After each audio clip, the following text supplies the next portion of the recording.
भाइयों, Sanjay knowledge university में आपका स्वागत है। आज हम टॉपिक लेके आए हैं भू आकृति, जिसे इंग्लिश में टोपोग्राफी कहा जाता है। टोपोग्राफी ये टॉपिक इतनी बेहतरीन लेके आए हैं मित्रों कि आज पढ़ने के बाद दोबारा पढ़ने की जरूरत नहीं पड़ेगी। बस नोटबुक और पेन लेके बैठे हुए मित्रों, समझने की जरूरत है, रटने की जरूरत है। मित्रों, आप समय न गंवाते हुए टॉपिक पे आते हैं। जहां से नदियां निकलती हैं उस जगह को उद्गम कहा जाता है, और जहां पर एंड में नदियां गिरती हैं समुद्र में, उस जगह को मुहाना बोला जाता है, मुहाना कहा जाता है। अब मित्रों, आपके मन में सवाल उठ रहा होगा कि नदियां कहां से निकलती हैं, क्या कारण है, कैसे, कहीं पर्वत से, अगर पहाड़ों से, लोग कहते हैं पहाड़ों से निकलती है, पहाड़ों से अगर निकलती है तो वहां क्या है, क्यों वहां से पानी निकलता है, बहती है।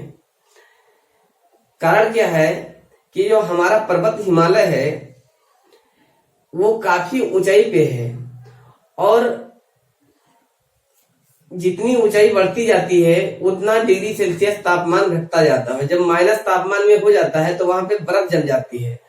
सर्दियों में ढेर सारी बर्फ जम जाती है और गर्मियों में वो पिघलना चालू कर देती है। वो पिघल के वो जब बहती है तो धीरे धीरे झरने का रूप धारण करती है, फिर नदी का रूप धारण कर लेती है। ये तो समझ में आपको आ गया है कि नदियां कैसे वहां से निकलती हैं।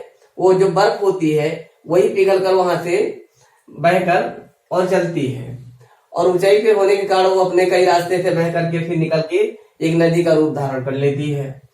आज जब वहां से बाहर निकलती है तो इस आकार में जब बहती है तो यहाँ पे इस आकृति को क्या कहेंगे, छिद्रिका बोलते हैं दोस्तों। इसको छिद्रिका बोला जाता है।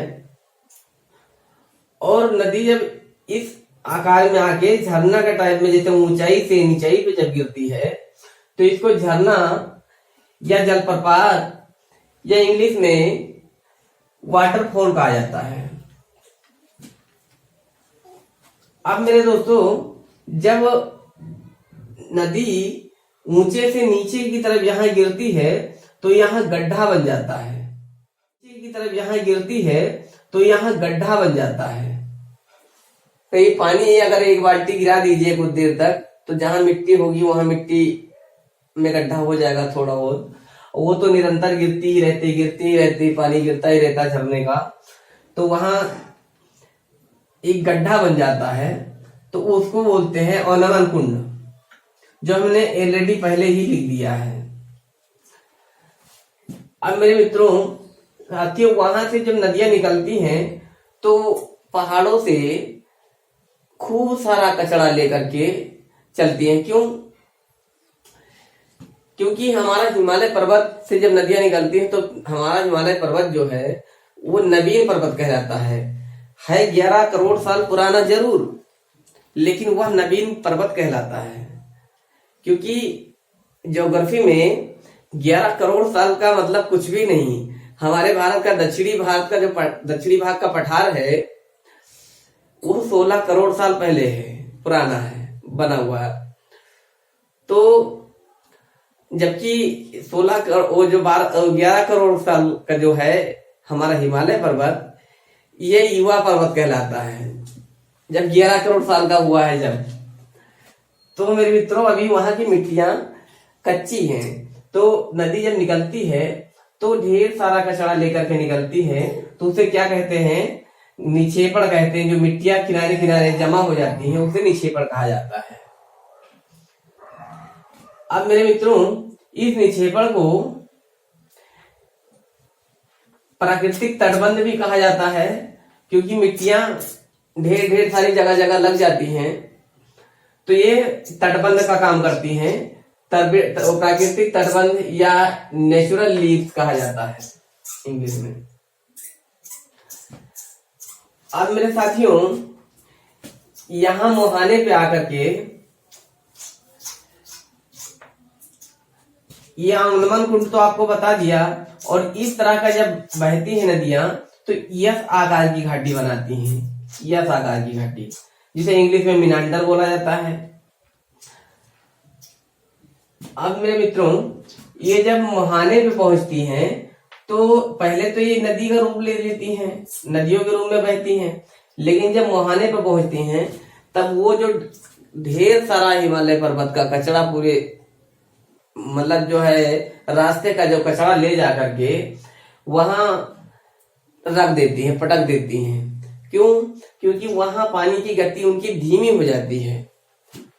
ऊपर से पानी की गति तो तेज रहती है, लेकिन जब आखिर एंड में धीरे धीरे धीरे धीरे पानी की गति धीमी हो जाती है तो पानी का जो साथ में कचरा होता है वो उनको ले जाने का बस का नहीं, ढेर लगा देती हैं।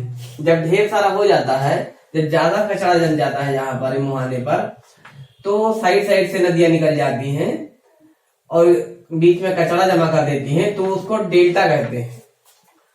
और डेल्टा हमेशा मुहाने पर ही बनता है। और जिन नदियों में मिट्टियां कम पाई जाती हैं, जैसे दक्षिणी भाग से नदियां जो बहकर निकलती हैं, वो जो जहां पर मिट्टियां कम जमा होती हैं, कचरा कम जमा होता है, छोटा सा होता है, तो उसको डेल्टा नहीं, उसको रोजका कहा जाता है। और सपोज करो एक बितरका के मुहाने के पास में, बितरका के पास में एक पर्वत है। अब पर्वत के साइड से अगर नदी निकलती है तो क्या वहां डेल्टा बन पाएगा? नहीं, बिल्कुल नहीं। क्यों? क्योंकि पर्वत है और नदी के इतना गति भी नहीं है, पानी में इतना तेज बहाव भी नहीं है कि वो उस पर्वत को कुछ कुछ काट काट के रास्ता बना ले।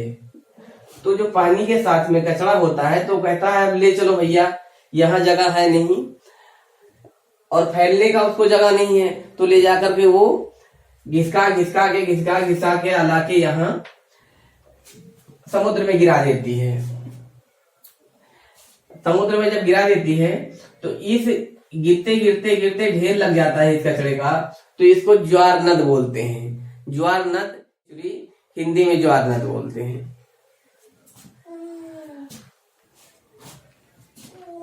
और ये बितरका जो मेरे साथियों, हमेशा बितरका मुहाने पे ही बनता है, क्योंकि जब मिट्टियां ढेर लग जाती हैं तो नदियां साइड साइड से किनारे किनारे से बहने लगती हैं, तो कई भागों में बढ़ जाती हैं, उसको बितरका कहा जाता है।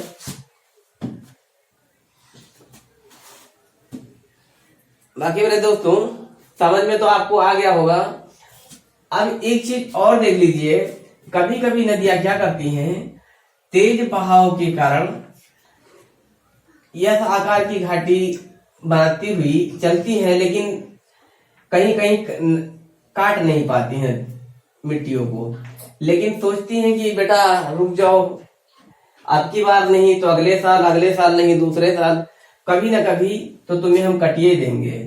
तो क्या करती हैं, कभी ये जो यस आकार की घाटी में यहाँ जैसे कठोर मिट्टी है तो यहाँ से ऊपर निकल गए, यहाँ से काट लिया तो यहाँ गड्ढा बना लिया, यहाँ नहीं काट पाया तो ऊंचा है, लेकिन यहाँ कभी काट ले गई अगर, तो इस काट जब यहाँ काट ले गई तब यहाँ ऊपर से जाने का उधर से जाने का मतलब कोई नहीं रहेगा, वो सीधा इस रास्ते से निकल गई। जब इस रास्ते से निकलेगी तो इसको हम क्या बोलेंगे, जब सीधा इस रास्ते से निकलेगी तब ये एक झील बन जाएगी। और झील किस प्रकार की बनेगी कि ये गाय के खुर का आकार का है, तो इसको बोलेंगे गोखुर झील।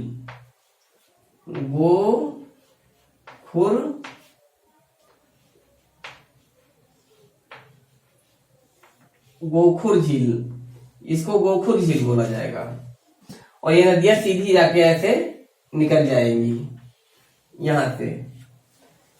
ये कभी कभी ऐसे कुछ जगहों पे मिलता है, सभी जगहों पे नहीं।